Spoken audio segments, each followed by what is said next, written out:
ఓం గురు జయ గురు జయ జయ గురు ఓం గురు జయ గురు జయ జయ గురు ఓం గురు జయ గురు జయ జయ గురు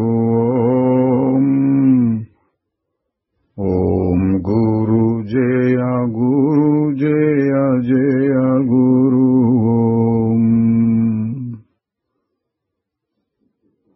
శ్రీ నిసర్గదత్త మహారాజు కీ జై. నిసర్గదత్త బోధ 36వ భాగంలోనికి వస్తున్నాము. క్రిందటి భాగాల్లో లాగానే ఇందులో కూడా పునరాలోకనం వస్తున్నది. మహారాజు గారు చెప్పారు, ప్రస్తుతం నువ్వు ఏదిగా ఉన్నావో అదంతా నీ దృష్టిని అసలు పదార్థం మీద నిల్పకపోవటం వల్ల కలిగిన భావనయే. నీవు ఏదిగా అవ్వాలో అదంతా దానిపై దృష్టిని నిల్పటం వలన వచ్చేదే. ఇక్కడ దాని మీద అంటే సద్వస్తువు లేక శుద్ధ చైతన్యం. దాన్ని పట్టించుకోకపోవడం వలన ప్రస్తుతం జీవుడిగా భావించుకుంటున్నావు. దాని మీద దృష్టి మలిపితే అసలు నువ్వేదో అంటే శుద్ధ చైతన్యంగా మిగులుతావు. దానికోసం మనస్సు స్థాయిలో వెతకటం వృధా. వెతకటం ఆపు, చూడు. అది ఇక్కడే ఇప్పుడే ఉన్నది. ఇది సందర్భాన్ని బట్టి మాటల్లో తేడాలండి. ఒక్కొక్కసారి దానికోసం వెతకండి, అన్వేషించండి, లోపల చూసుకోండి ఇట్లా చెప్తారు. ఇక్కడేమని చెప్తున్నారు, వెతకడం అనవసరం, ఊరికే చూడు, ఎందుకంటే అది ఎప్పుడు ఉంటుంది కాబట్టి అని చెప్పే పద్ధతి అండి. ఒక దానికి దీనికి విరుద్ధం అనుకోకూడదు. ఎవరు అన్నారు, నేను ఇప్పుడే ఇక్కడే ఉన్నానండి అని. మహారాజు గారు అన్నారు, సరే బాగుంది. ఇక్కడ అనేది అంతటా ఉన్నట్లు, ఇప్పుడు అనేది ఎల్లప్పుడూ ఉన్నట్లు. చూడండి, ఇక్కడ మనం ఎప్పుడు చూసినా ఎక్కడున్నావు, ఇక్కడున్నాను. సరే 100 మైళ్ళ దూరానికి వెళ్ళి మళ్ళీ ఎక్కడున్నావు, ఇక్కడున్నాను. ఇంకోటి ఎక్కడికో వెళ్ళిపోయినావు, ఇక్కడున్నాను.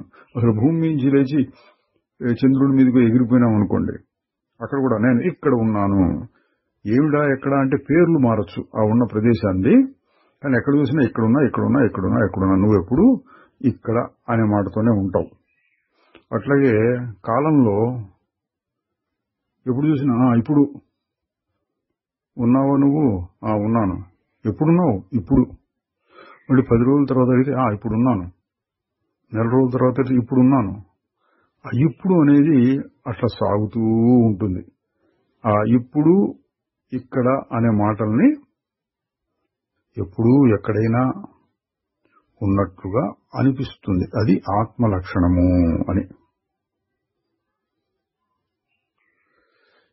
నేను దేహం భావం నుంచి దూరంగా వెళ్ళు. అప్పుడు దేశము కాలము అన్నీ నీలోనే ఉన్నాయని, నీవు దేశము కాదు కాలము కాదు అని తెలుస్తుంది. అంటే ఊరకుండు అంటాం అనుకోండి, ఏం ఆలోచించకుండా ఇట్లా ఊరకున్నప్పుడు దేశం లేదు కాలం లేదు. తర్వాత ఏదైనా ఆలోచన వచ్చినప్పుడు ఆ రోజున అక్కడ ఫలానా ఇట్లా చెప్పుకుంటూ వస్తే ఇప్పుడు ఇక్కడ ఫలానా, అప్పుడు అక్కడ ఫలానా, ఈ మాటల వలన ఆ దేశం ఈ దేశం, ఈ కాలం ఆ కాలం అనే భావనలు వస్తాయి. అవి ఎక్కడున్నాయంటే మనస్సులో ఉన్నాయి. ఆగి చూసినప్పుడు ఏముండవు. తర్వాత ఎవరు ప్రశ్న, వ్యక్తి చైతన్యాన్ని ఎలా దాటిపోవచ్చు వ్యక్తి చైతన్యం అంటే మనం చూస్తున్నదే జీవుడు, నేను అనే అహంకారం, శుద్ధ చైతన్యం కాదు. మహారాజు గారు చెబుతున్నారు, మాటలు, ప్రశ్నలు, సమాధానాలు ఇవన్నీ మనస్సు స్థాయి నుంచి వస్తాయి, నిన్ను అక్కడే కట్టిపడేస్తాయి. మనస్సును దాటిపోవాలంటే, అంటే ఇందాక చెప్పిన వ్యక్తి చైతన్యాన్ని దాటిపోవాలంటే నువ్వు మౌనంగా ఊరక ఉండాలి. శాంతం మౌనం, మౌనం శాంతం అన్నారు. అంటే చివరి ఘట్టంలో, సాధన యొక్క చివరి ఘట్టంలో వచ్చే స్థితి మౌనంగా ఉండి దాన్ని గుర్తించాలి.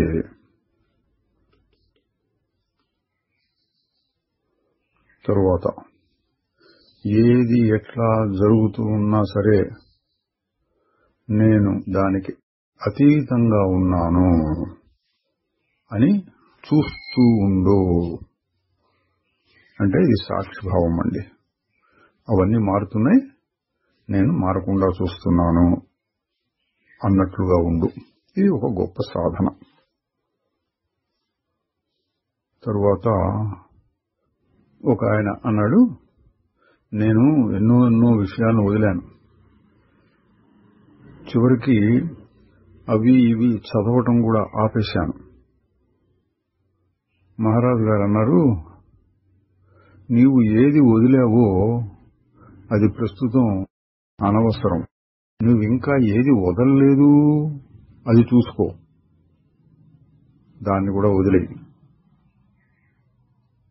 సాధన అంటే దేన్ని వదలాలి అన్నదాన్ని గుర్తించటం. నిన్ను నీవు పూర్తిగా ఖాళీ చేసుకో.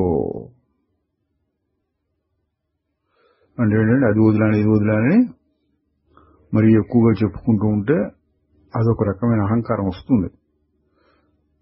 దాన్ని ఉద్దేశించి మహారాజు గారు చెప్తున్నారు, ఏది వదిలేవో అది ముఖ్యం కాదు, ఇంకా ఏది వదలాలి దాన్ని గుర్తించు. తర్వాత సాధన అనే దాని గురించి చెప్తూ, నేను ఏది చెప్పానో దాని మీద కృషి మొదలు పెట్టాలి, దాన్ని పట్టుకు వేలాడాలి. మీకు విముక్తిని కలిగించేది సలహా కాదు, దాని మీద ఆధారపడిన సాధన, కృషి. తరువాత సాధకులకు ఆదేశంలాగా చెప్తున్నారు, ఉనికి అనే విషయాన్ని మరింత లోతుగా చూసుకుంటూ పో. నేను భావం అనే తలుపును తెరిచి దానికి ఆవల ఉన్న విశాలమైన దీప్తిమంతమైన పదార్థాన్ని కనుక్కో.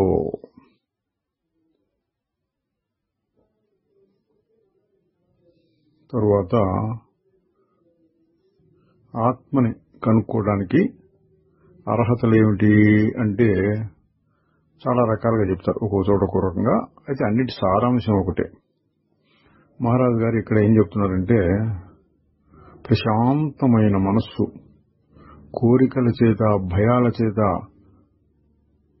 చెలింపకుండా ఉండేది, ఊహలు అభిప్రాయాలతో చెలరేగిపోకుండా ఉండేది, అన్ని స్థాయిల్లోనూ నిర్మలంగా ఉండేది సత్యాన్ని ప్రతిబింబించటానికి కావాలి. అంటే సద్వస్తువు లేక శుద్ధ చైతన్యం ఎప్పుడు ఉంటుంది. మనస్సు ద్వారా చైతన్యం తెలుసుకునే శక్తి బయటికి వచ్చి ప్రసరిస్తే మనందరం పనిచేయగలుగుతున్నాం. స్వచ్ఛమైనటువంటి దాన్ని తెలుసుకోవాలంటే ఈ మధ్యలో ఉన్న పదార్థం అంటే మనస్సు అనేది ఎంత నిర్మలంగా ఉంటే అంత బాగా తెలుస్తుంది. ఇది సాధకులకు చెప్పే మాట అండి.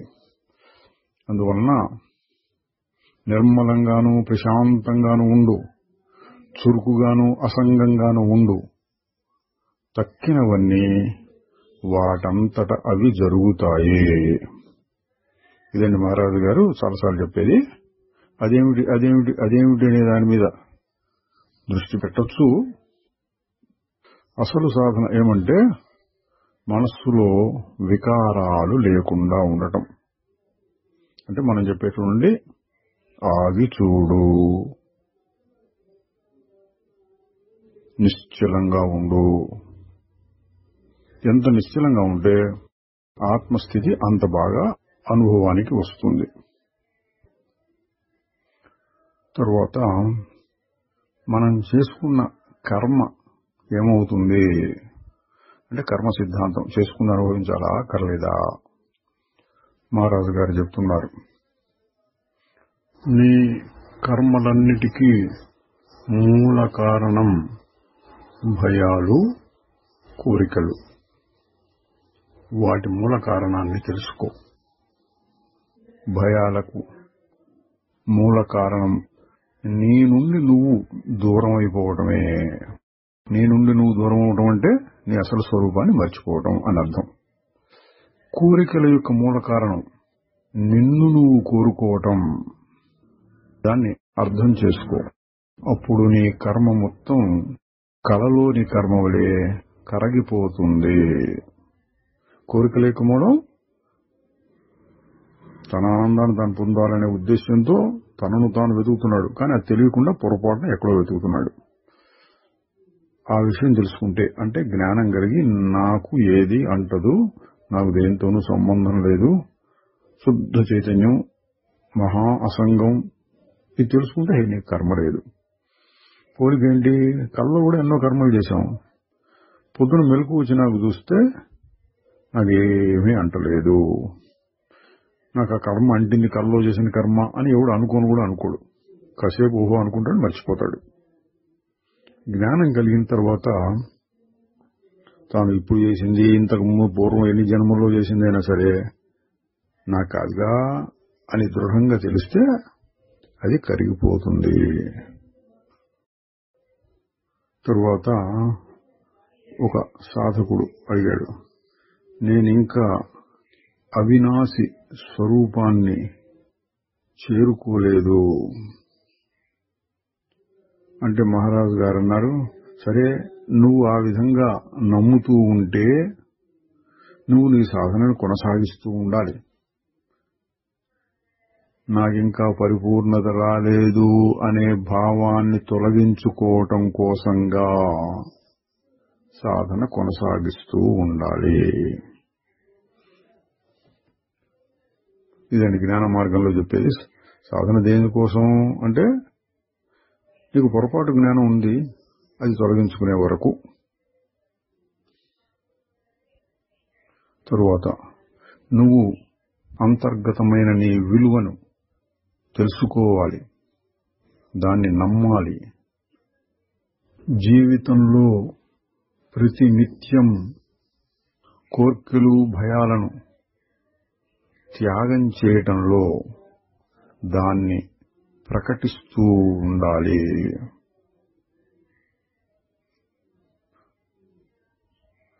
అంటే ఇది వాసనాక్షయం అనే పేరుతో చెప్తూ ఉంటామండి. నీ స్వరూపాన్ని నువ్వు అనుభవంలో తెలుసుకోవడం ఒకటి, ఆ గట్టి నమ్మకంతో అంటే అనుభవంలో తెలుసుకుంటే గట్టి నమ్మకం కలుగుతుంది. దాని సహాయంతో కోరికలు, భయాలు అనే వాటిని త్యాగం చేస్తూ ఉండాలి. అక్కడ బయటపడుతుంది నీ జ్ఞానం అన్నారు. ఒకరెవరో అడిగారు, నేనేం చేయాలి ఇప్పుడు? మహారాజు గారు చెప్పారు, ఉండటానికి ప్రయత్నం చెయ్యి. ఊరికే ఉండటం మాత్రమే, దానికోసమే సాధన చెయ్యి. అంటే నువ్వు ఇప్పుడు లేవా అంటే ఊరక లేవు, ఏవో అవి ఇవి కల్పించుకుంటూ ఆలోచిస్తూ అక్కడెక్కడో ఉన్నావు. ఇట్లా కాకుండా ఊరక ఉండటానికి ప్రయత్నం చెయ్యి. ఇక్కడ ముఖ్యమైన విషయం ఏంటంటే ప్రయత్నం. ప్రతిరోజు కొంత సమయం దానికి కేటాయించు. శాంతంగా మౌనంగా కూర్చో. వ్యక్తి చైతన్యాన్ని దాటిపోవటం కోసం ఊరక ప్రయత్నిస్తూ కూర్చో. ఇదిగోండి రకరకాల స్థాయిలు. ఒక్కోసారి నువ్వు ఇక్కడే అదే అయ్యున్నావు, ఇంకేం చేయక్కర్లా అని కూడా చెప్తూ ఉంటారు. ఇక్కడ అడిగిన దాన్ని బట్టి ఏమన్నాడు, కొంత సమయాన్ని కేటాయించి రోజు ప్రశాంతంగా విశ్రాంతిగా కూర్చుని నీ స్వరూపాన్ని నువ్వు తెలుసుకోవడానికి ప్రయత్నం చేయాలి అంటున్నారు. దేనికోసం? ప్రస్తుతం ఉన్న వ్యక్తి చైతన్యం నేను ఫలానా అనిపించేదాన్ని దూరం చేసుకోవడం కోసం అన్నారు. తరువాత త్యాగం అంటే వదిలివేయటం మొదటి మెట్టు. అంటే నేను అన్న భావం మీద ఉన్నటువంటి అవి బాహ్య పదార్థాలు, వాటి మీద ఉండే అభిమానాలు వదిలివేయటం మొదటి మెట్టు. కానీ అసలైన త్యాగం ఏదంటే అసలు వదలటానికి ఏమీ లేదు అని గ్రహించటమే. నీది అంటూ నీ స్వంతం ఏదీ ఉండదు. అది నిద్రపోవటం లాంటిది. నువ్వు గాఢ నిద్రలోకి వెళ్ళినప్పుడు నీవు పడుకున్న పక్కని వదిలివేయవు. దాని గురించి మర్చిపోతావు. అంటే భావాలేవి నీకు ఉండవు అన్నారు. అంటే నిద్రపోయిన తర్వాత ఏది త్యాగం చేయాలి? నువ్వు అన్నీ అవే పోయినాయి. ఆ ఉదాహరణ చెప్పారు. నిజమైన త్యాగం అంటే అక్కడ వస్తుంది, నా స్వరూపానికి ఏది అంటదు అని తెలుసుకోవటం. అయితే అది వదలాలా వద్దా అంటే మొదటి స్థాయిలో వదలాలి అన్నట్లుగానే చెప్పారు. నువ్వు ఒకదాన్ని పట్టుకుని పాకులాడుతూ ఉంటేనే అసలు ఇబ్బంది అంతా. నువ్వు దేన్ని పట్టుకోకపోతే అసలు సమస్య ఉండదు. తక్కువ విషయాల్ని వదులుకోవడం అనేది అంతకంటే గొప్ప విషయాన్ని పట్టుకోవడం కోసమే అవుతుంది. అన్నిటినీ వదిలేయి, నువ్వు అన్నిటినీ పొందినవాడవు అవుతావు అని త్యాగం అన్న దాని గురించి మళ్ళీ చెప్పారు.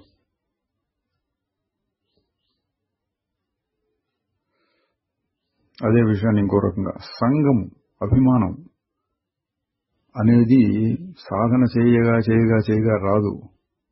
ఎందుకంటే అది సహజం. ఏది అసంగము, నిరభిమానం, ఏది లేనటువంటి స్థితి సహజం. అది ఎప్పుడు సహజం? తన స్థితిని తాను తెలిసినప్పుడు సహజం అని తెలుస్తుంది. తరువాత అన్ని కోరికల్ని వదిలిపెట్టవలసి ఉంటుంది. ఎందుకు అనంటే నువ్వు దేనినైనా కోరితే అప్పుడు నీవు ఆ కోరికల రూపాన్నే పొందుతావు.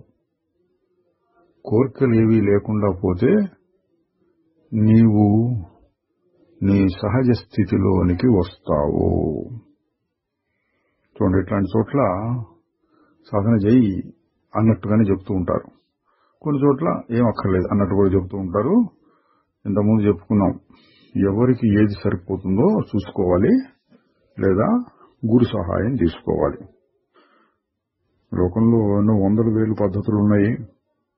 యోగములు, అన్ని సాధనలు, ధ్యానములు ఇట్లాంటి పేర్లతో చెప్తూ ఉంటారు. ఈ ఒక్క పద్ధతిలో కూడా నిసర్గదత్త మహారాజు గారు చెప్పేటటువంటి ఆత్మజ్ఞానం అనే పద్ధతిలో కూడా కొద్దిపాటి తేడాలు ఉంటాయి. ఎందుకు? అడిగిన వాళ్ళని బట్టి, వాళ్ళ స్థాయిని బట్టి. నువ్వేం చేయక్కర్లా అన్న స్థాయి ఉంటుంది. ఇదిగో నువ్వన్నీ వదులుకోవడానికి ప్రయత్నం చేయి, కొద్దిగా చేయి, ఎంత కుదిరితే అంత చేయి, ఇట్లా చెప్పిన స్థాయిలు కూడా ఉంటాయి. ఇందులో మధ్య స్థాయి, ఇంకొంచెం పై స్థాయి అన్నీ ఉంటాయి. అది మనం చూసుకోవాలి. ఎందుకంటే ఇటువంటి గ్రంథాలు, వారు చెప్పే బోధలు ఏ ఒక్కడికో ఉద్దేశించి చెప్పినవి కాదు. ఎంతో మంది వస్తుంటే ఎన్నో రకాలుగా చెప్తూ ఉంటారు. ఒక ఆయన అడిగాడు, నేను నా కుటుంబానికి ఆస్తిపాస్తులతో అతుక్కుపోతున్నాను, ఆ అభిమానాన్ని ఎలా వదులుకోగలుగుతాను అంటే మహారాజు గారు అన్నారు, నేను నాది అనే భావాల వలన నీకు సంగము కలుగుతున్నది. ఈ మాటలకి అసలైన అర్థమేంటో కనుక్కో. అప్పుడు నీవు అన్ని విధాలైన బంధాల నుండి విడిపడతావు. అంటే ఎప్పుడు చెప్పేదేనంటే ఒక్కొక్క దాన్ని వదులుకో అని చెప్పడం కాదు. నీ అసలు స్వరూపాన్ని నువ్వు తెలుసుకుంటే నేను నాది అంటే అసలు అర్థమేమిటి అని విచారం చేస్తే అప్పుడు వాటి నుంచి దూరం అవుతావు. ఇట్లా నేను అనేది ఒక వ్యక్తి కాదు, అహంకారం కాదు, శుద్ధ చైతన్యం అనేప్పుడు అన్నీ పోయినాయి.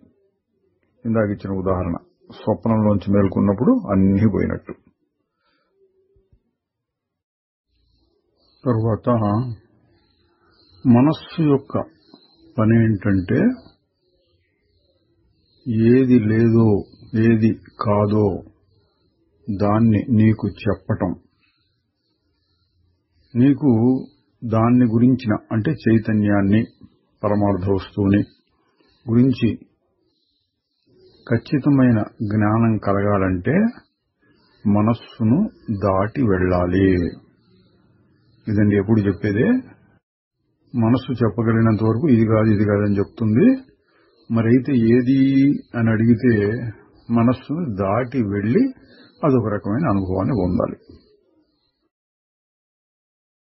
ప్రాచ్య, పాశ్చాత్య అంటే ఇటువైపు మనలాంటి దేశాలు, అటు ఐరోపా మొదలైన దేశాలు.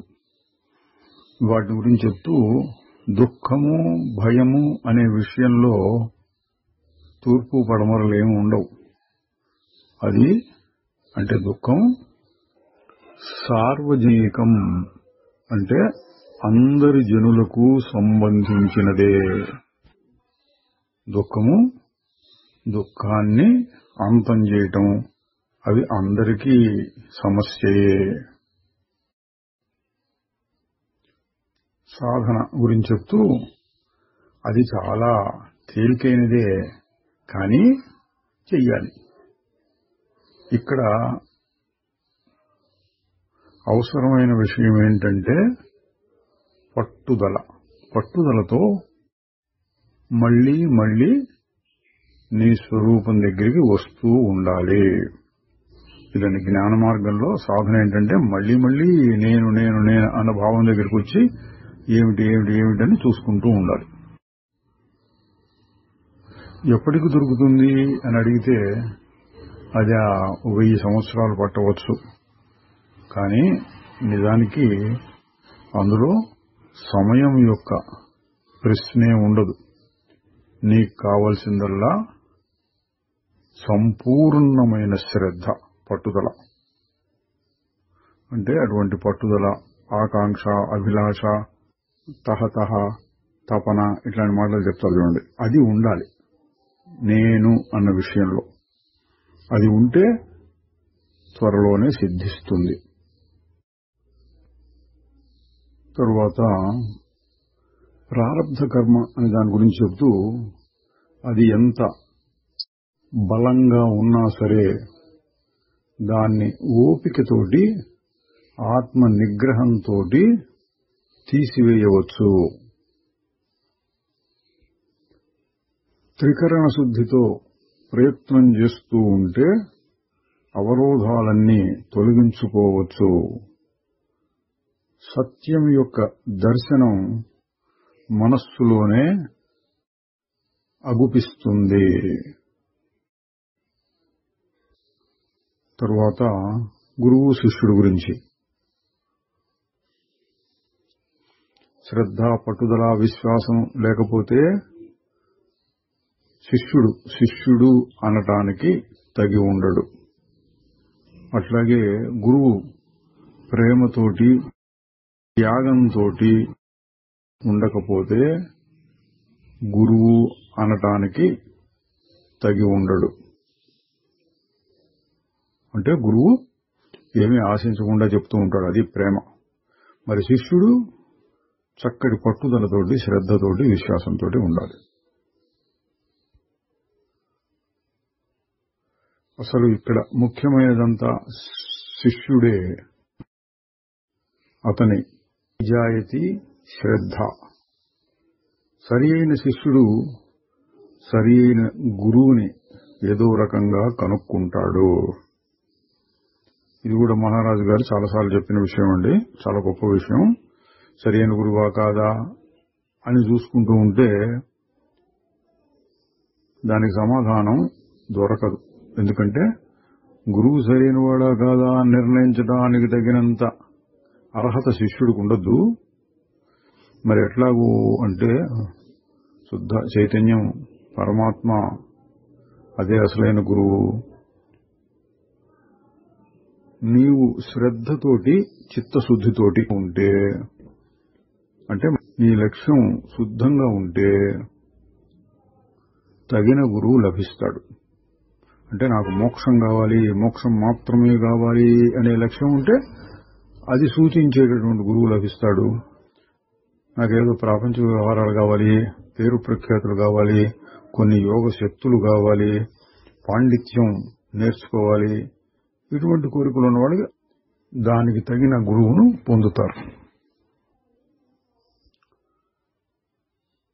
తరువాత నీవు నీ జీవితమంతా జ్ఞానాన్ని మూట కట్టుకోవడంలోనే గడిపివేస్తే నీ చుట్టూ ఒక గోడను కట్టుకున్నట్లు అవుతుంది. మనస్సును దాటిపోవాలంటే ఎన్నో విద్యలు నేర్చిన మనస్సు అవసరం లేదు. నీ సాధన నుంచి నువ్వు ఏవైనా లాభాలను ఆశిస్తూ ఉంటే అవి వస్తువులకు సంబంధించినవి లేక మానసికమైన ఆధ్యాత్మికమైన శక్తులకు సంబంధించినవి అయితే నువ్వు అసలు విషయాన్ని సరిగా పట్టుకోలేదు. అదండి, మనసులో ఎన్నో విద్యలు నేర్పి దాని నిండా నింపుతూ ఉంటే స్టోర్ రూమ్ లాగా ఎన్నో నేర్పుతూ ఉంటే అసలు విషయం పట్టుకోలేడు. అసలు విషయం ఏంటి? మోక్షం. ఏది లేకుండా అన్నిటినీ వదులుకున్నటువంటి స్థితి. నేను చేసేటువంటి పని వల్ల నాకు ఏదైనా లాభం వస్తుంది, ఈ లాభం ఆ లాభం అనుకుంటే దాని నుంచి దూరం అయిపోతావు. దేని నుంచి? మోక్షం నుంచి. ప్రపంచాన్ని గురించి చెప్తున్నారు. నేను ప్రపంచం లేదు అనటం లేదు. అది శుద్ధ చైతన్యంలో నుండి బయటికి వచ్చి అగుపిస్తున్నట్లుగా భావిస్తాను. ప్రపంచం అగుపిస్తోంది అనవచ్చు, కానీ అది ఉన్నది అని చెప్పకూడదు. ఇక్కడ తేడా ఏంటండి? అగుపిస్తుంది. ఏది తెర మీద బొమ్మలాగా, అద్దంలో బొమ్మలాగా, ఎండమావులో నీరులాగా, ఇటువంటి ఉదాహరణలు చాలా ఉన్నాయి. కనపడుతూ ఉంటుంది, కానీ అది నిజంగా ఒక వస్తువు కాదు. అంటే ఏంటి? నిజమైన వస్తువు అంటే ఎప్పుడూ ఉండాలి. దానికి ఇంకొక పోలిక సముద్రంలో అలలు.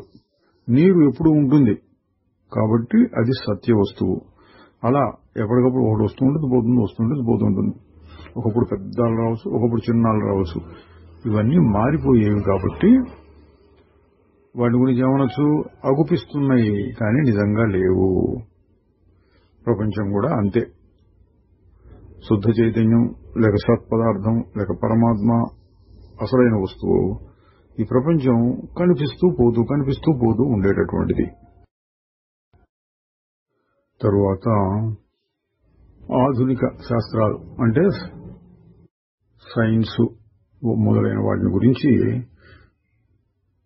ఏమన్నారంటే, అవి వస్తువులు, పదార్థాలు, వీటి గురించి ఎంతో చెప్తూ ఉంటాయి.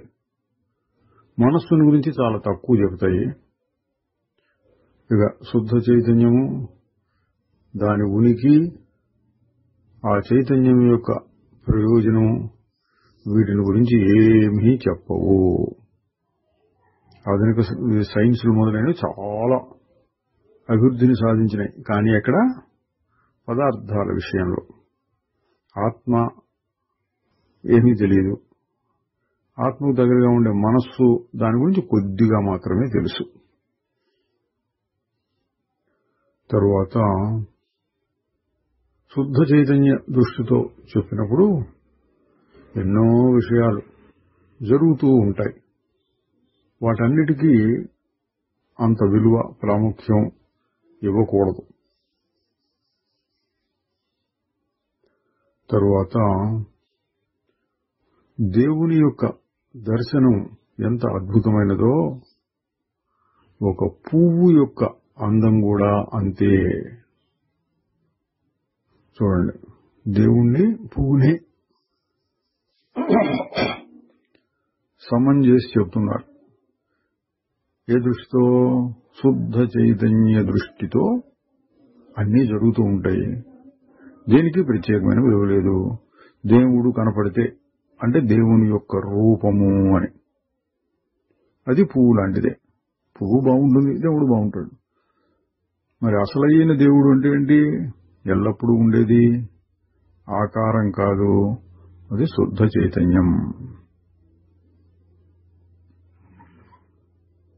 ఇక ఈ ప్రపంచం ఏమిటి అంటే, ప్రపంచం ఉంటుంది కానీ ఒక్క క్షణం. ఈ ప్రపంచం అనేది ఒకటి కొనసాగుతూ ఉంటుంది అనటానికి కారణం నీ జ్ఞాపకాలు.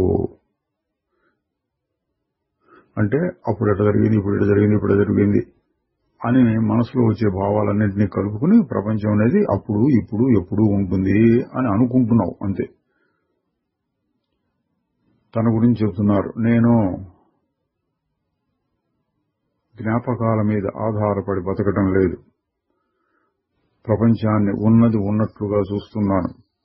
అంటే ప్రపంచం శుద్ధ చైతన్యంలో వచ్చిపోయే ఒక క్షణికమైన దృశ్యము.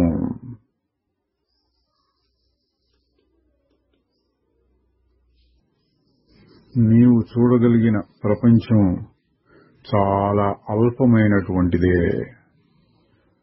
అంతేకాకుండా అది నీ వ్యక్తిగతమైనటువంటిది. అంటే నీకు మాత్రమే కనిపిస్తుంది కాదు. 10 మంది ఉన్నారు, 10 మందికి అదే ప్రపంచం కాదు. కళ్ళకి అదే కనపడొచ్చు, చెవులకు అదే వినపడొచ్చు, కానీ లోపల జరిగే ప్రక్రియ ఆ ప్రపంచాన్ని చూసి ఒక్కొక్కడు ఒక్కొక్క రకంగా అర్థం చేసుకుంటాడు, ప్రతిక్రియ చేస్తూ ఉంటాడు. అందువల్ల చెప్పారు, ఈ ప్రపంచం పూర్తిగా వ్యక్తిగతమైనటువంటిది. దాన్ని ఒక స్వప్నంగా భావించి వదిలివేయి. తరువాత సత్యం కోసం, లేక దేవుడి కోసం, లేక గురువు కోసం, అట్లాగే ఆత్మ కోసం అన్వేషించడం అన్నీ ఒకటే. ఏదైనా ఒకదాన్ని కనుక్కుంటే అన్నీ కనుక్కున్నట్లే. ఇవ్వండి, సత్యము, దేవుడు, గురువు, ఆత్మ, ఈ పేర్లు మాత్రం వేరు, కానీ ఒకదాన్ని కనుక్కుంటే అన్నీ కనుక్కున్నట్లే. నేను అన్న భావం, దేవుడు అన్న భావం నీ మనస్సులో ఒకటిగానే అనిపించినప్పుడు అందులో ఒక మార్పు వస్తుంది. నేను ఉన్నాను కాబట్టి దేవుడున్నాడు, దేవుడున్నాడు కాబట్టి నేనున్నాను, రెండూ ఒకటే అన్ని ఏమాత్రం సంశయం లేకుండా నీవు అనుకుంటావు. తరువాత నీ ప్రపంచాన్ని నీవు పరిశోధించు, మనస్సును దానిపైనే నిలుపు, శ్రద్ధతో పరీక్షించు, దాని గురించిన ప్రతి అభిప్రాయాన్ని ముక్కలు ముక్కలు చేసి చూడు, అది చాలు అని సాధన పద్ధతి ఎప్పుడు చెప్పేదేనండి. నేను అన్న భావాన్ని రకరకాలుగా విమర్శించి చూస్తుంటే నీ స్వరూపం తెలుస్తుంది. అట్లాగే ప్రపంచం గురించి ఏమిటిది ఏమిటిది ఏమిటి అంటే మనస్సు ఏమిటి ఏమిటి ఏమిటి అని చూస్తున్నా అదే వస్తుంది చివరికి. అంటే మొదలుపెట్టినప్పుడు ప్రపంచాన్ని గురించి అన్వేషణలాగా ఉన్నా, చివరికి వచ్చేప్పటికి నేనెవరు అనే అన్వేషణ దగ్గరికే వస్తుంది. అది కూడా ఎందుకని ఒకటి రెండు ప్రశ్నలు వేసేప్పటికల్లా ప్రపంచం అంటే మనస్సు అని అర్థమవుతుంది. మనస్సు అంటే ఏంటి అని కొంచెం లోపలికి వెళితే నేను, ఆ నేనుకు మూలం ఏంటి అని చూస్తే శుద్ధ చైతన్యం. అందువలన ఏదో విధమైన పరిప్రశ్న, జ్ఞాన మార్గం మొదలుపెట్టు అన్నారు. ఒకరెవరో అన్నారు, నేను ఈ ప్రపంచాన్ని ధ్వంసం చెయ్యలేను అంటే మహారాజు గారు చెప్పారు, ఆ అవసరం లేదు, దాన్ని అర్థం చేసుకో చాలు. నువ్వు చూచేది ఏదో అది అసలైన వస్తువు కాదు అని గ్రహించు. తరువాత శరణాగతి అన్నదాని మీద ఒక ప్రశ్న వచ్చిందండి. ఆ మాటని అపార్థం చేసుకుని, అంటే సరిగ్గా అర్థం చేసుకోలేక లోకంలో చాలా మంది తమను తాము మోసగించుకుంటూ ఉంటారు, ఇతరులను కూడా మోసం చేస్తానికి ప్రయత్నం చేస్తూ ఉంటారు. దాని గురించి ఈ చర్చ వచ్చింది. ఒక ఆయన అడుగుతున్నాడు, నా ఇష్టం వచ్చినట్టు నేను ప్రవర్తించి ఏదో విశ్వాత్మకమైన శక్తి అంటే దేవుడు కర్మ అనే దాని మీద పెట్టేచ్చా? అది చాలా తేలికైన పని కదా అన్నాడు. మహారాజు గారు చెప్తున్నారు, అవునవును, చాలా తేలికే. అన్ని పదార్థాలను నడిపించేటటువంటి ఒక శక్తిని అవగాహనకు తెచ్చుకో, అంటే అనుభవంలో చూసుకో. తరువాత అన్ని విషయాల్ని ఆ శక్తికే వదిలేసేయి. నీవు సంశయించకుండా ఉంటే, మోసగించకుండా ఉంటే ఇదే సత్యానికి అత్యంత దగ్గర దోవ. చూడండి ఎట్లా చెప్పారు, అంతా దేవుడి మీద పెట్టేసా భారం, ఎన్ని తప్పుడు పనులు చేసినా అన్నట్లుగా అడిగితే మహారాజు గారు భయపడకుండా చెప్తున్నారు, పెట్టవచ్చు కానీ మోసం చేయొద్దు. చిత్తశుద్ధితో నువ్వేమైనా తప్పు చేస్తే అంతా ఆయనే చేశాడు అనుకోవాలి. మరి అవతల వాడు నీకేదైనా అపకారం చేస్తే అప్పుడు కూడా అదే అనుకోవాలి, ఆ శక్తి దేవుడు నాకు ఇట్లా చేశాడు అనుకోవాలి. అట్లా అన్ని సమయాల్లోనూ చేస్తే నువ్వు చిత్తశుద్ధితో చేస్తున్నట్లు. అది మంచిదే, మామూలుగా మంచి కాదు, అది చాలా తేలిక మార్గం, దగ్గర మార్గం, ఏం అనుమానించనక్కర్లేదు అని ఇంకా చెప్తున్నారు. భయాలు లేకుండా వేరుగా నిలబడి చూడు. అజమాయిషి, బాధ్యత అనే వాటిని వదిలేసేయి. అంటే ఇక నువ్వు చేయవలసింది ఏమి లేదు, కర్తవ్యం, కర్తృత్వం, ఇది చేసుకోవాలి కదా అనే బరువు ఇవే ఉండకుండా పోతాయి. ఆ శరణాగతి ఏదో శక్తిని నడిపిస్తోంది అన్న విషయం నీకు గట్టిగా అనుభవంలోకి వస్తే, చూడండి ఇది కూడా జ్ఞాన మార్గం లాంటిదే. చూడటానికి నేనెవరు అని విచారం లేదు, కానీ అన్నీ ఆ శక్తికి అప్పగించేస్తే ఏమో జరుగుతుంది, నువ్వు ప్రత్యేకంగా ఇంకేం ఆలోచించక్కర్లా, అన్ని జరుగుతూ ఉంటే నువ్వు చూస్తూ ఉంటావు. జ్ఞాన మార్గంలో చెప్పేటటువంటి సాక్షి అన్నమాట వచ్చేస్తుంది. మనం ఇంతకుముందు చూసాం, రమణ మహర్షి గారు కూడా ఇది చాలాసార్లు చెప్పేవారు. భక్తి అంటే శరణాగతే, అది జ్ఞానానికి, నేను విచారణ ద్వారా వచ్చే స్థితికి సమానమే అనేవారు. తర్వాత గురువు శిష్య సంబంధాన్ని గురించి, శిష్యులు గురువు గారి మాటల నుంచి నేర్చుకోలేకపోతే వాళ్ళు చేసిన తప్పుల నుండే నేర్చుకుంటారు. అదండి, కొన్ని తప్పులు చేసి అయ్యో ఇట్లా అయిపోయింది అనుకుని దానివల్ల నష్టం జరిగితే మళ్లీ వెనక్కి వచ్చి కింద పడి మీద పడి నేర్చుకుంటూ ఉంటారు. చెప్పిన మాటలు వింటే త్వరగా నేర్చుకుంటారు. అది చెప్పింది. మళ్లీ అడుగుతున్నారు, గురువు అనుగ్రహం అనేది ఉండదా? మహారాజు గారు అంటున్నారు, అది ఎల్లప్పుడూ ఒకే రకంగా ఉంటుంది. ఒకళ్ళకిచ్చి మరొకళ్ళకి ఇవ్వకపోవటం అంటూ ఉండదు. అంటే తెలుసుకోలేకపోయిన వాళ్ళు, కింద మీద పడుతూ ఉన్న వాళ్ళు కూడా అనుగ్రహం వల్ల మళ్లీ ఉద్ధరింపబడతారు. వాళ్ళు పడిపోవడం కూడా పాఠాలు నేర్చుకోవడం లాంటిది కాబట్టి అది కూడా అనుగ్రహమే అనుకోవాలి. మళ్ళీ అడిగారు, ఆ అనుగ్రహం నాకెట్లా ఉపయోగిస్తుంది అంటే మహారాజు గారు అన్నారు, నీవు సత్యం కోసం అన్వేషిస్తూ ఉండటం అనేది గురు అనుగ్రహం వల్లనే జరుగుతుంది. ఆ అనుగ్రహం వల్లనే నీవు దాన్ని కనుక్కోగలుగుతావు. గురువు ఉపదేశాలు, ఆయన బోధలు మొదలైనవన్నీ విఫలమైపోయినా చివరికి జీవితమే పాఠాలను నేర్పుతుంది. అంటే జీవితంలో ఎన్నో ఒడిదుడుకులు వస్తూ ఉంటాయి. కింద పడి మీద పడి నష్టాలు, కష్టాలు, సుఖాలు, దుఃఖాలు అనుభవించి నేర్చుకుంటారట. కానీ జీవితం నేర్పే పాఠాలను నేర్చుకోవడానికి చాలా కాలం పడుతుంది. తరువాత నీ శ్రద్ధ విశ్వాసాలే నిన్ను చివరిదాకా తీసుకెళ్తాయి. నీ తెలివితేటలు మరొకరి తెలివితేటలు కాదు. తరువాత ఒకరు ప్రశ్నించారు, నేను పొరపాట్లు చేస్తానేమో అని భయంగా ఉంది. నేను ఎన్నో రకాలుగా ప్రయత్నించాను, వాటి వల్ల నాకేమీ ఒనగూడలేదు. మహారాజు గారు అన్నారు, నీకు కేవలం కుతూహలమే ఉండింది, శ్రద్ధ పట్టుదల కాదు.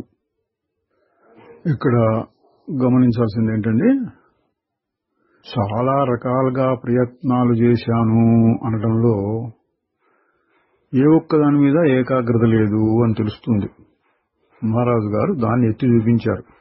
కుతూహలం, ఇదేమిటి తెలుసుకోవాలనే కుతూహలమే గాని నీకు నిజమైన సాధన జరగలేదు అని. తరువాత అనుభవాన్ని గురించి చెప్తున్నారు.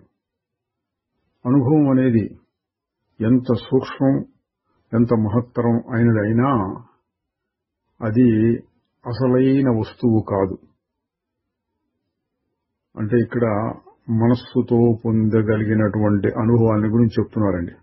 పెద్ద పెద్ద గొప్ప అనుభవాలు కలగచ్చు. ఏదో ఒక పెద్ద దేవుడు చిన్న ఎదురుకుండా నిలబడ్డట్టు అనిపించవచ్చు. ఆ అనుభవాలు ఎటువంటివైనా సరే, ఎంత గొప్పవైనా సరే అసలు విషయం కాదు అంటున్నారు.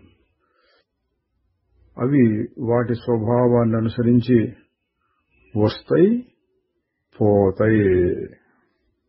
ఇది మనకు తెలిసిందేనండి. దేవుడు ప్రత్యక్షమయ్యను, మళ్ళీ అంతర్ధానం చెందను, అయిపోతుంది.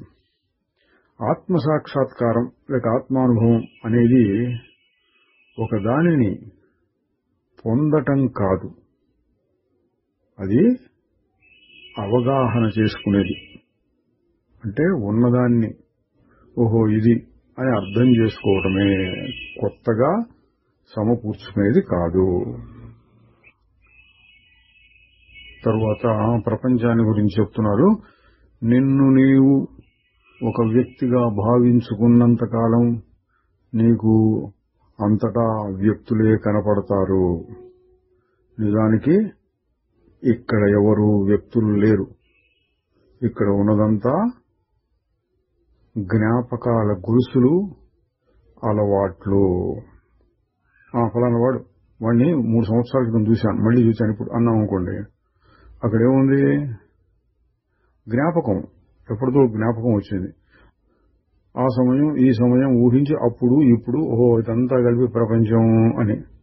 అట్లాగే అక్కడ ఇక్కడ, అక్కడ ఉన్నది ఇప్పుడు ఇక్కడికి వచ్చింది అనేప్పుడు దేశం అక్కడ ఇక్కడ. ఇవన్నీ జ్ఞాపకాల వల్ల నువ్వు ఊహించుకుంటున్నావు. కానీ నిజంగా యథార్థమైన అనుభవం అంటే ఏంటి? ఏ క్షణానికి ఆ క్షణం ఏదుందో అది యథార్థమైన అనుభవం. తక్కినవన్నీ జ్ఞాపకాలు, ఊహలు. అది చెప్పారు. తర్వాత సాధకులతో చెప్తున్నారు, సరి అయిన గురువు దగ్గర శిష్యుడు ఎట్లా నేర్చుకోవాలి అనేదాన్ని నేర్చుకుంటాడు. అన్నిటినీ చెప్పిన వాటిని గుర్తుపెట్టుకోవటం, విధేయతతో ఉండటం కాదు. అంటే తాను స్వయంగా నేర్చుకోవాలి. తన జీవితాన్ని నుంచి, తన సాధన నుంచి, తన అనుభవాల నుంచి ఓహో ఇదా అని నేర్చుకుంటూ గురువు గారి యొక్క ఆమోదాన్ని లేక ఏమైనా మార్పులు చేర్పులుంటే ఆ విషయాన్ని గురువు గారి దగ్గర నుంచి పొందొచ్చు. అంతేగాని పచ్చగా ఇదే అని ఒక నమ్మకంతో పడి ఉండటం జ్ఞాన మార్గానికి సరిపోదు అని అభిప్రాయం. ఇంకా అంటున్నారు, సత్సంగము అంటే సత్పురుషులతో కలిసి ఉండటం, అది నిన్ను ఏదో మార్చి కూర్చోబెట్టదు, అది నీకు స్వేచ్ఛను ఇస్తుంది. అంటే మోక్షం వైపు అన్నమాట అండి. దేని మీద ఆధారపడకుండా నీ అంతా నువ్వు ఉండగలిగినటువంటి శక్తి మోక్షం, విముక్తినిస్తుంది. నిన్ను ఏదో ఒక దాని మీద, అంటే ఒక శాస్త్రం మీద గాని, గురువు మీద గాని, పద్ధతి మీద గాని, సాంప్రదాయం మీద గాని, లేక ఫలానా పీఠానికని గాని కట్టిపడేసేవి నిన్ను బంధిస్తాయి. జాగ్రత్తగా ఉండాలి అంటున్నారు. గురువుకు నేను శరణాగతి పొందాను అని చెప్పుకునే వాటిల్లో చాలా వరకు చివరికి నిరాశనే కలిగిస్తాయి.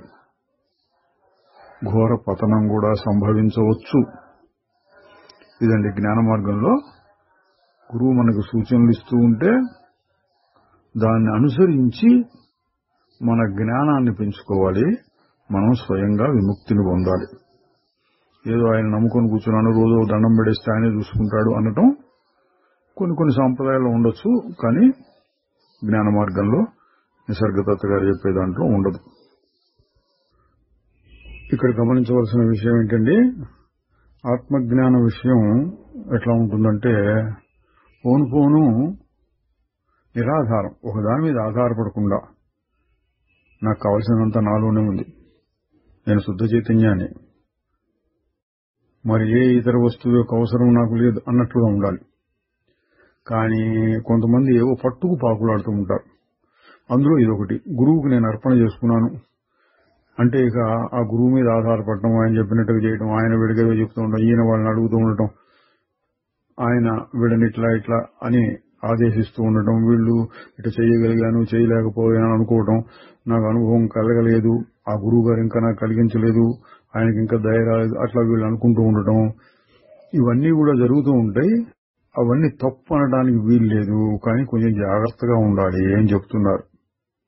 ఎందుకని నీకు బంధాన్ని కలిగిస్తాయి. అవన్నీ లౌకికమైన బంధాలను వదిలేసేసి ఏదో ఆధ్యాత్మిక సాధనకి, గురువు గారికి, ఈ పద్ధతికి, ఈ సాంప్రదాయానికి, ఈ పీఠానికి ఇటువంటివేవో చెప్తూ ఉంటారు లోకంలో. వాటికి అతుక్కుపోయి వాటి మీద ఆధారపడటం జరుగుతుంది. అది అంత మంచిది కాదు. ఒకరు అడిగారు, కొంతమంది ఏవో శాస్త్రాలను ఉటంకిస్తూ ఉంటారే అన్నాడు. కొంచెం బాగా చదువుకున్న వాళ్ళు, పండితులు అంటే ఏదో ఉపనిషత్తుల్లో మంత్రము, లేకపోతే భగవద్గీతలో శ్లోకము, లేక శంకరాచార్యులు విన్నారు అని ఏవో చెప్తూ ఉంటారు. అటువంటి వాళ్ళ సంగతి ఏంటి, వాళ్ళు బాగా తెలిసిన వాళ్ళ అన్నట్లు అడిగితే మహారాజు గారు చెప్తున్నారు, శాస్త్రాలను మాత్రం వల్లించగలిగిన వాళ్ళు ఏమీ తెలియని వాళ్లే. అసలైన తెలియడం అంటే ఉండటమే. అంటే ఇంతకుముందు చెప్పినటువంటి ఊరక ఉండటం, నాకు ఫలానా కావాలి, నేను ఫలానా దాని మీద ఆధారపడ్డాను, ఇటువంటి భావాలు ఏమీ లేకుండా ఊరక ఉండటం. శాస్త్రాలు వర్ణిస్తే తెలిసినట్లు కాదు. మహారాజు గారిని ఒకరు ఎదురు ప్రశ్న వేశారు, మీకు ప్రపంచంలో ఎంత దుఃఖం ఉందో తెలియదా? అంటే మీరేం చేయగలుగుతున్నారు వాళ్ళందరికీ? మీ సంగతి మీరు చూసుకుంటూ నేనెవరో తెలుసుకుంటే సరిపోతుందా అన్న భావం వచ్చేటట్లుగా అడిగాడండి. మహారాజు గారు చెప్తున్నారు, నేను అన్నిటినీ ఈశ్వరుని దృష్టితో చూస్తాను, అంతా సవ్యంగానే ఉన్నది అని గ్రహిస్తూ ఉంటాను. అంటే ఏంటండి, ఈశ్వరుడి దృష్టి అంటే మంచి చెడు రెండు ఆయన సృష్టియే. నువ్వెవడు మార్చడానికి? సినిమాలో లేదా నాటకంలో లేదా ఎవరైనా రాసిన కథలో నవలల్లో మంచి చెడు రెండు వస్తూ ఉంటాయి. అదే ఇది బాగాలేదు, ఈ కథను మార్చేస్తాను, ఈ సినిమాను మార్చేస్తాను అనడానికి నువ్వెవరు? రాసిన వాడు ఎవరో ఉన్నారు.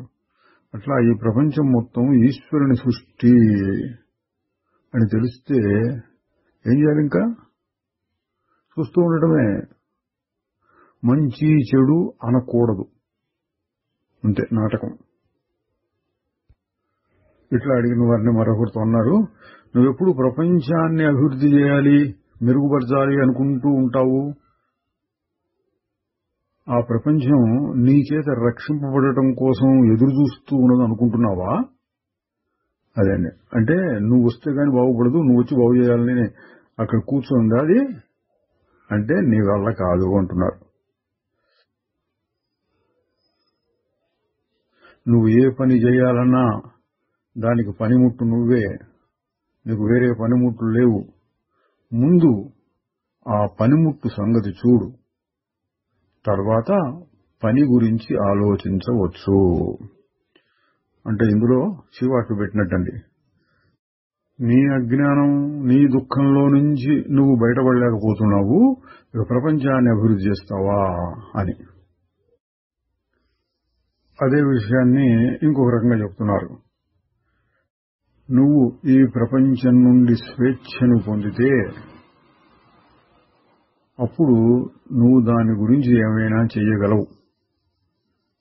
నువ్వు ఆ ప్రపంచంలో ఒక ఖైదీగా ఉంటే దాన్ని మార్చడానికి నీకేమి శక్తి ఉంటుంది? ఈ ప్రపంచానికి విముక్తి అనేది ఉండదా అని అడిగారు. మహారాజు గారు చెప్తున్నారు, ఏ ప్రపంచాన్ని నువ్వు రక్షించాలనుకుంటున్నావు? ప్రపంచం అంతా నీ ఊహలో నుంచి పుట్టుకొచ్చేదే.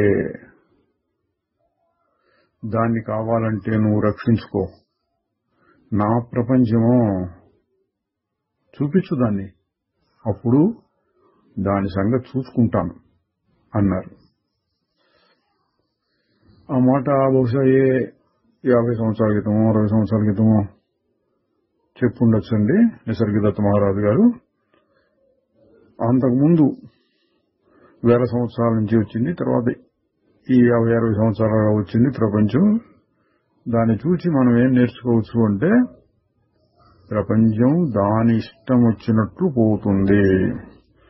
ఎవరైనా కొంతమంది మహానుభావులు వచ్చి మారుస్తున్నారు కదా అంటే, అది కూడా ప్రపంచంలో ఒక భాగమే. వాళ్ళు రావడం, కాస్త మార్పులు చేయటం, వాళ్ళు వెళ్ళిపోయినాక మళ్ళీ ఇంకో రకంగా మారిపోతుంది. వాళ్ళు వచ్చి మార్చారు, ప్రపంచం అప్పటికి ఇప్పటికి మారిపోయింది, బ్రహ్మాండంగా తయారైంది, ఇందులో అసలు దుఃఖమే ఉండదు అన్నది అసంభవమైన విషయము అని చెప్తూ ఉంటారు ఎప్పుడు. అందుకే చమత్కారంగా అన్నారు, నా ప్రపంచాన్ని చూపించు, అప్పుడు దాని సంగతి నేను చూసుకుంటాను అన్నారు. నా ప్రపంచం అంటే ఏంటి? ఇక్కడ ఇందాక చెప్పిన ఈశ్వరుని దృష్టితో చూస్తున్నాను, అంతా దాని ఇష్టం వచ్చినట్టు జరుగుతుంది, అందులో మంచి లేదు చెడు లేదు. ఇంకోసారి చెప్పారు, సరే ఈ ప్రపంచాన్ని నీకు చేతనైనంతగా ఉద్ధరిస్తూ ఉండు, నువ్వు పెద్దగా ఏం చేయలేవు, కానీ దానివల్ల నువ్వు అభివృద్ధి చెందుతావు. అంటే ఏంటి? స్వార్థం కొంచెం తగ్గుతుంది ఇతరులకు సహాయం చేయాలని పోతే. అంటే మరి ప్రాథమిక స్థాయిలో ఉన్న వాళ్ళ గురించి చెప్పేదండి, శుద్ధమైన ఆత్మజ్ఞానంలో స్థిరమైన వాళ్ళ కోసం కాదు. ప్రాథమిక స్థాయిలో ఉన్నవాళ్ళు ఇతరులకు సహాయం చేయాలి, పరోపకారం చాలా మంచి లక్షణం. ఎందుకంటే దానివల్ల స్వార్థం తగ్గుతుంది, కోరికలు తగ్గుతాయి. స్వార్థం అంటే కోరికలు తగ్గుతాయి, క్రమంగా ఆత్మవైపుకు వచ్చే అవకాశం ఉంటుంది. అదే విషయాన్ని మళ్ళీ చెప్తున్నారు.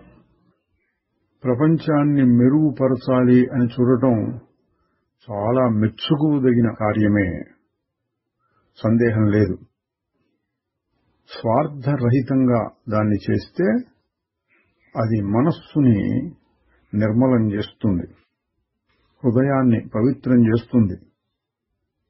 కానీ ఆ విధంగా చేసేవాడు త్వరలోనే గుర్తిస్తాడు ఏమని, ఎండమావుల కోసం పరిగెత్తుతున్నానని అని. అదండి, ప్రపంచాన్ని ఉద్ధరించలేవు. కానీ మొదటి స్థాయిలో ఇవన్నీ అర్థం కాకముందు ప్రపంచాన్ని ఏదో చెయ్యాలి, సహాయం చేయాలి అని స్వార్థరహితంగా చేస్తూ ఉంటే దానివల్ల నీకు ఉపయోగం ఉంటుంది, ప్రపంచానికి కాదు అన్నారు. స్థానికంగా అంటే అక్కడక్కడ తాత్కాలికంగా కొంత అభివృద్ధి జరగటం కుదురుతుంది. కానీ అది మళ్లీ చేస్తూ ఉండాలి. దానికోసం ఎవరో గొప్ప రాజుగారో, ఒక మహానుభావుడు, సత్పురుషుడు, సాధువు, గురువు లాంటి వాళ్ళు కావాలి. అయినా అది కూడా త్వరలోనే అంతమవుతుంది. మానవ జీవితం మళ్లీ యథాప్రకారం తన సుఖదుఖాల యాత్రలో సాగుతూనే ఉంటుంది. ప్రకృతి యొక్క నియమం ఏమంటే, మంచి చెడు అనేది ఒకదానికొకటి అనుసరించి వస్తూ ఉంటాయి, రెండు సమపాళ్లలోనే ఉంటాయి. మరి నీకిక శరణం ఏమంటే అప్రాకృతమైనటువంటిది, అంటే ప్రకృతికి సంబంధించినటువంటి పరమాత్మ స్వరూపమే. దానికి శరణు పొందు. అంటే ప్రపంచాన్ని మెరుగుపరిచి ప్రపంచం అంతా బాగైన తర్వాత అందరూ బాగుండాలి, నేను కూడా బాగుండాలి, గొప్ప కోరికే కానీ కుదరదు. నువ్వు చేయగలిగిందేమిటి? ప్రపంచాన్ని దాటి ప్రకృతికి పరమైనటువంటి అంటే వేరైనటువంటి పరమాత్మను పొందాలి. అది నీకు కుదురుతుంది. ఎందుకు? అది నీలోనే ఉంది, నువ్వే ఉన్నావు. తెలుసుకుంటే చాలు వస్తుంది. ఇది జ్ఞానం. తెలుసుకుంటే చాలు.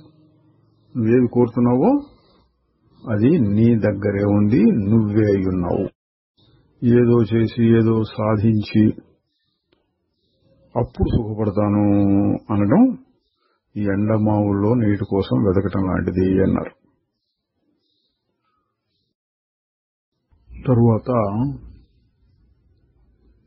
ఒకరి ప్రశ్న, మహాత్ములు సత్పురుషులు అయిన వారి సాంగత్యంలో గడపటం నాకు సహాయం చేస్తుందా? ఇది కూడా చాలా మంది అనుకుంటూ ఉంటారండి.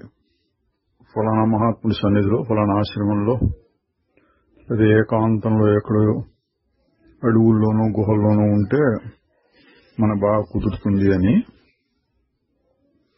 నిసర్గదత్త మహారాజు గారు అటువంటి వాటిని ప్రోత్సహించరు, నిరుత్సాహం కూడా చేస్తూ ఉంటారు.